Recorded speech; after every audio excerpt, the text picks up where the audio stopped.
Good evening. You're now with me, Lorenzo Isaac, for TVS Nightline. We begin with this story. 2,000 ringgit in aid will be distributed to 68 homes in Lembang damaged by a storm on August 19. Sarawak Deputy Premier Dato' Amar Awang Tengah Ali Hassan says the aid comes from the Lembang Islamic Welfare Trust Board and the Lawas District Disaster Management Committee. Bencana daerah Lawas juga akan dermalah sikit, membantu sikit, 1,000 lah, 1,000. Mana? 1,000 untuk setiap rumah ni. Rumah. Ya, kira Limbang 1,000, and then bencana daerah Lawas, Lawas. While visiting victims affected by the storm at Kampong Bukit Kota earlier today, Tengah said his office will also liaise with the State Disaster Management Committee to secure additional aid and ease the burden on storm victims. He also stresses the need for government agencies to coordinate their efforts in delivering aid to those affected. The haze situation is worsening today as 29 locations nationwide record unhealthy air quality, including 5 districts across Sarawak. Department of Environment Deputy Director General Azuri Aziza Saidan confirms transboundary smoke continues to drift northward, triggering National Action Plan on Open Burning and Haze. Officials confirm moderate to dense transboundary haze from West Kalimantan is drifting directly towards western Sarawak. While satellite imagery detects only 8 local hotspots in Sarawak, winds carrying smoke from nearly 300 fires in Kalimantan are pushing 5 Sarawak districts into unhealthy API levels. Sirian currently records the highest API reading in the state, followed closely by Sri Aman, Kuching, Samarahan, and Sarike. The DOE is stepping up daily patrols in high-risk peatlands, forests, and agricultural sites to prevent local open burning. Landowners are urged to secure their properties against trespassing, while the public is advised to report illegal burning to the hotline shown on screen. Crews are on the scene right now along the Batukawa River following fresh reports of pigs' carcasses being discarded illegally. The Pedawan Municipal Council and veterinary officials are currently executing an emergency cleanup, working to clear the carcasses after a second public complaint in the area. In the meantime, veterinary officials are on site collecting carcass samples for further laboratory analysis and disease testing. Reiterating that dumping animal carcasses in public waterways is strictly prohibited, the Council warns that offenders will face strict enforcement action. Anyone with information on those responsible is urged to contact MPP at the hotline shown on screen.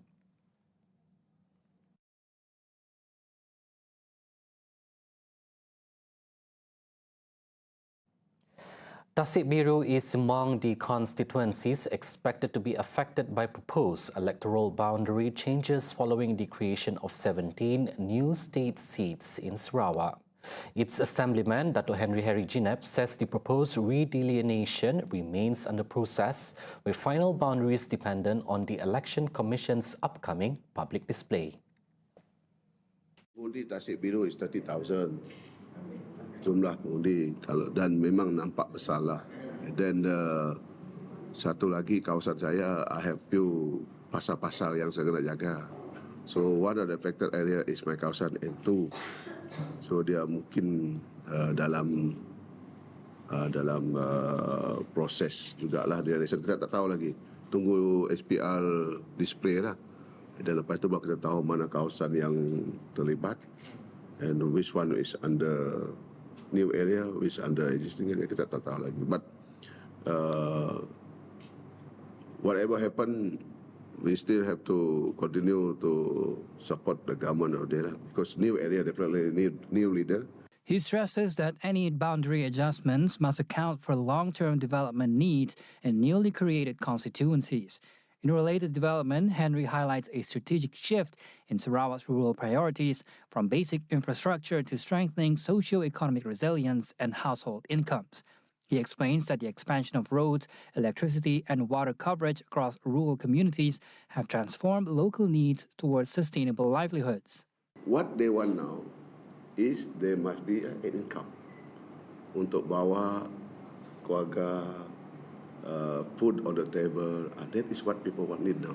It's less on infrastructure. So we have to look for socio-economic activity that can sustain keluarga-keluarga ini yang duduk di kampung-kampung ni. The Progressive Democratic Party PDP says it is ever ready for elections rather than operating merely as a seasonal party. Its Deputy President, Datuk Henry Jinep, says the party continuously engages the grassroots to address local issues, with all PDP candidates contesting under the Gabungan Parti Sarawak GPS banner. Apa saja isu, we go to the ground. So, cakap pasal election ni, we believe that we are most of the time ready for the election. This is not only for PDP, I think for GPS, because when we stand for the election, we don't stand as PDP, we stand as GPS, just to make sure that we are all under one umbrella. Touching on unpredictable electoral challenges, he noted that political stability can shift rapidly due to last-minute propaganda. 4 years, 5 years down the road, you can be very stable. Anything can crop up. Last minute, last 11 hour, things may change. People just create any issue to make sure that you feel uncomfortable, or to make other voters to believe that any other sentiment or propaganda. Maybe this is where voters have to be very wise to decide the very day. Anything can happen last minute. On his potential reselection for the Tasik Biru state seat, Henry said all decisions on candidacy is entirely at the discretion of the Sarawak Premier.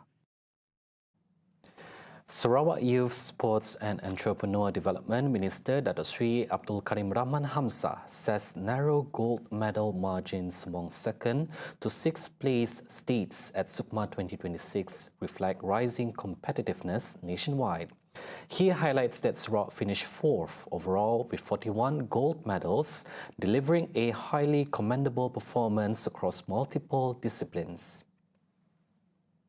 Saya merasa amat bersyukur, puas hati dengan persembahan kontingen Sarawak yang mendapat posisi yang keempat dengan 41 pingat emas. Kalau kita lihat secara halus, tanggap kedua sehingga ke tanggap ke-6, jumlah emasnya tidaklah begitu jauh di antara satu sama lain. Ini menunjukkan bahawa prestasi negeri-negeri yang terlibat dalam sukan SUKMA semuanya sudah meningkat sama rata. One of the biggest breakthroughs came in cycling, a sport where Sarawak has never won any gold in SUKMA history. Sepanjang sejarah SUKMA, Sarawak tidak pernah dapat satu emas pun dalam acara lomba bersikal. Dah berapa puluh tahun itu, dah lebih 40 tahun, lebih 30 tahun, 40 tahun.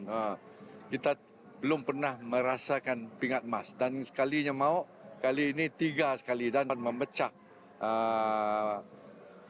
acara ini dan mengambil emasnya. Saya rasa begitu bangga sekali dengan kebolehan atlet-atlet kita. Dan ini menunjukkan bahawa dengan semangat yang kuat, walaupun tanpa ada fasiliti velodrome di Sarawak, kita boleh juga mencapai kejayaan paling atas. On infrastructure development, construction of a new velodrome at the Kuching Sports Complex is expected to begin next year. The proposed facility will be built with steeply banked curves specifically designed for track cycling, unlike flat stadium running tracks.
Welcome back. The understanding of Islam must be strengthened to prevent Muslims from being influenced by intellectual and spiritual colonialism. Prime Minister Datuk Seri Anwar Ibrahim says today's challenges extend beyond threats to faith, requiring society to actively integrate Islamic teachings into daily life. Masalahnya bukan pada orang lain, masalah juga pada kita. Kita biasa dan kita tahu tentang sanggahan dan pertentangan musuh-musuh dari awal. Bukan baru. Seluruh sejarah imperialisme dan kolonialisme, penjajahan.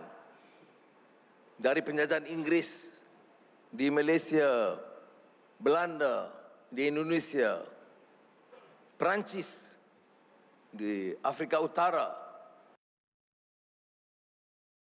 Speaking at the national level Maulidur Rasul celebration today, Anwar warned that intellectual colonialism has caused some Muslims to overvalue external influences while perceiving Islamic civilization as inferior. However, he stressed that rising Islamic awareness must be leveraged to position Islam as an exemplary model for all humanity.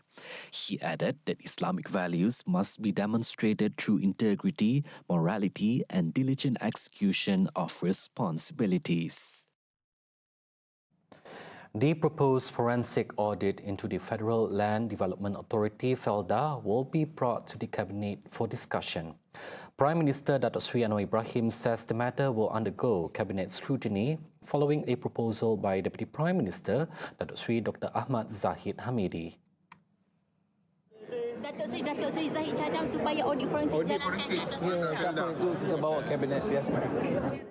Anwar confirmed that the proposal will be deliberated at the weekly cabinet meeting. For the record, Zahid proposed the forensic audit to ascertain FELDA's financial standing and identify management issues. Zahid, who is also the Rural and Regional Development Minister, stressed that the government must take appropriate action if any power abuse, breach of trust or mismanagement is proven.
Washington has announced that it will carry out attacks on Iran whenever needed to further pressure the country into a much deeper war. However, Iran is not backing down, as the IRGC, Iran's Islamic Revolutionary Guards Corps, that this economic warfare represents the quote-unquote main battlefield in confronting the US. We've got more on this and more with Razi Ahmad. Thanks, Lorenzo. Now, earlier today, U.S. Defense Secretary Pete Hegseth says Washington is not ruling out further military strikes on Iran, even as the Trump administration intensifies economic pressure on Tehran. Whether kinetic strikes are on pause, he simply implies that it will be used when the time comes. Quote, if Iran is foolish enough to overplay their hand or mess with the American military, we'll do what we need to do. Hegseth states economic pressure was currently hurting Iran the most, but added that the U.S. was by no means ruling out strikes anywhere in the Strait of Hormuz or around Iran. He also claims the U.S. maintains control of the Strait of Hormuz, saying Washington's blockade was ironclad and that Iran was unable to move oil through the waterway. while the U.S. could protect shipping. Missiles, they still have some capabilities, but it's nowhere near what it was at all. And so we can protect the shipping going through the straits, allowing oil to flow. More economic pressure only ensures that Iran really has, the only choice they have is to come to the table and actually talk about their nuclear program, which is what the president has demanded. At the same time, Hegseth says the administration expects Congress to provide the full $1.5 trillion sought for defense, even if approval came during a lame duck session after November midterm elections, but before the newly elected Congress takes office in January. Now, asked whether munitions purchases could be cut if the full amount was not approved, he called them pretty scared, saying the Pentagon had entered long-term agreements aimed at increasing supplies of some priority munitions 2, 3, or 4-fold.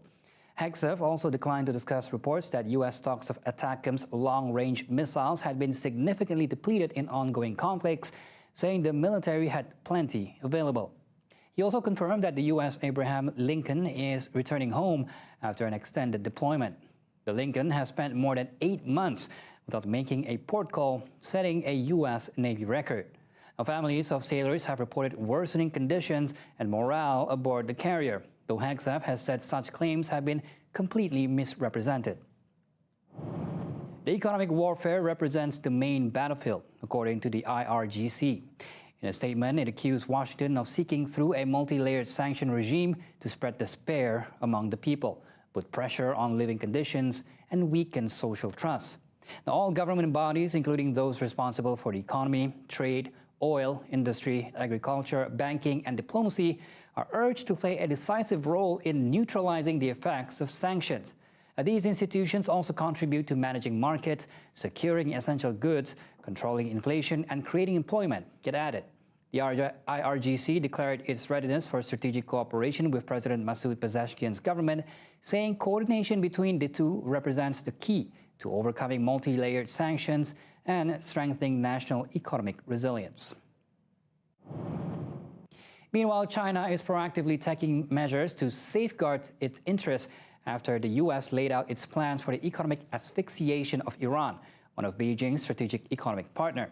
Its foreign ministry spokesman Lin Jian says cooperation between China and Iran has always been conducted within the framework of international law and should not be disrupted. Hence, China now strongly opposes the illegal unilateral sanctions the U.S. is imposing towards Iran that have no basis in international law and are not authorized by the UN Security Council.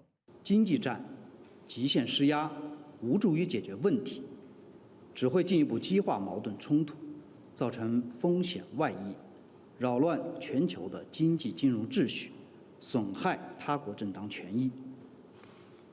当务之急是推动局势降温，尽快回归对话谈判轨道。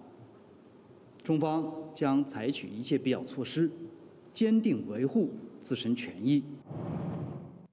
And finally, many Kuwaitians are expressing their concerns being caught in between strikes by the U.S. and Iran. The U.S. forces, whom they used to hail as saviors about a decade ago, are now considered as liabilities rather than assets, as their presence has put Kuwait in Tehran's line of fire. نشاهد أن الرئيس الأمريكي يمارس الضرب ولا يعبأ أصلا ولا يفكر في أن عندما تستهدف الكويت ويتوقف أو يتراجع. لذلك هذه المواجهة هذه المعادلة خاطئة في من قبل الإيرانيين، وأدخلونا في دوامة في حقيقة الأمر وفي علاقات يعني فتور في العلاقات قد تحتاج المنطقة إلى سنوات حتى تستعيد علاقاتها الطبيعية. دولة الكويت دعاة سلام ودعاة اطمئنان ودعاة استقرار ودعاة وئام، ونتمنى بأن يكون المنطقة إقليميا وعربيا كلها سلام، مو بس عندنا وبالعراق وفي سوريا وفي اليمن وفي لبنان وفي كل دول العالم العربي والعالم الإسلامي. And those were some of the major updates related to the conflict in West Asia. For more, log on to tvsarawak.my and TVS Inspire. Razi Ahmad signing off. Back to you, Lorenzo. Meanwhile, the Zionist regime has destroyed one of Gaza's oldest mosques, the Abu Salim Mosque, located in Deir al-Balah, central Gaza. Several Palestinians were also injured in the attack. This is just one of hundreds of strikes by Israel that have destroyed sacred places of worship for Muslims. To date, more than 1,000 mosques in the Gaza Strip have been damaged or destroyed since October 7. Anadolu Agency reported that 815 mosques were completely destroyed, while 151 were partially damaged. Currently, only a few dozen of the roughly 1,200 mosques in total remain safe and open. Even so, 100 religious leaders and preachers have been killed in the attacks.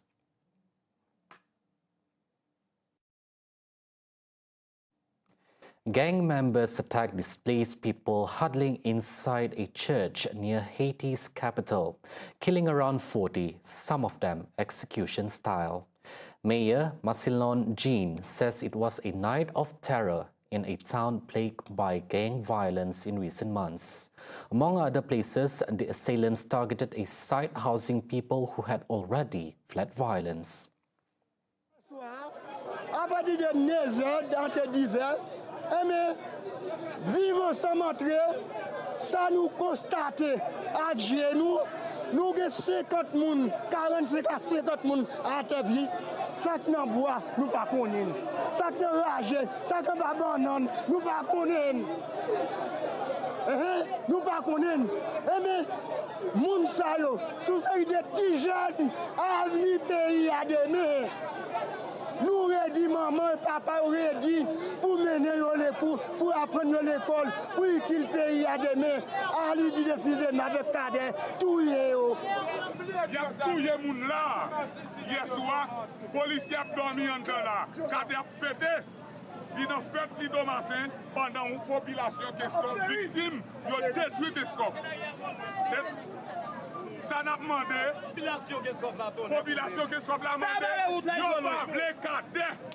In a statement issued after the attack, the Office of Prime Minister Alex Didier Phil's aim expressed deep compassion for the bereaved families and all the victims. The government also announced that reinforcements would be sent to restore security in the area. Kanskov, a mountainous municipality southeast of the Haitian capital, has for several months been the scene of clashes and incursions by armed groups seeking to expand their control. Haiti, the poorest country in the Americas, has for years suffered from chronic political instability, natural disaster, corruption and violence from powerful gangs that carry out rampant killings, rapes, looting and kidnappings.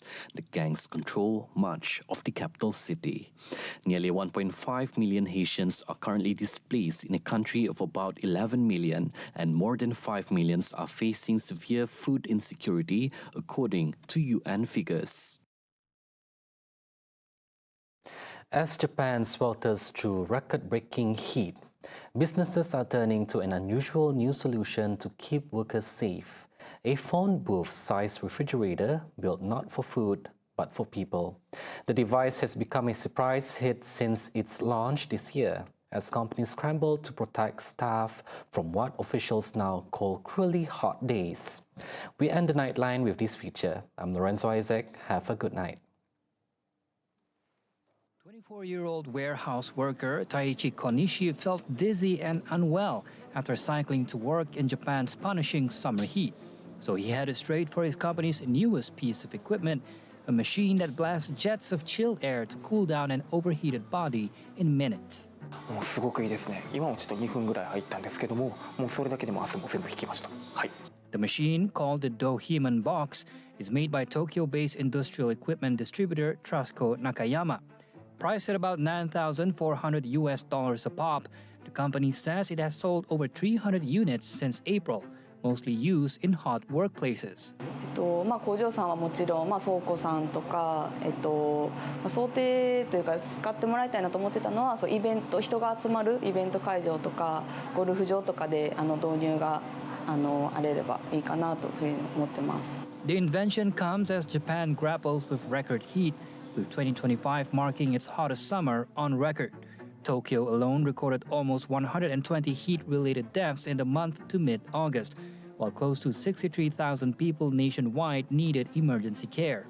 Kanoe, a wholesaler of screws and surveying equipment, says investing in heat protection has become essential to keep staff and attract new recruits. なので、そういうふうな、人間を冷蔵庫に入れるという新しい発想にも驚きましたし、その冷蔵庫の中に入ることで、人間の体が一瞬にして安全な温度まで冷やすことができるというのをすごく魅力に感じまして、これは1台入れたいと思いました。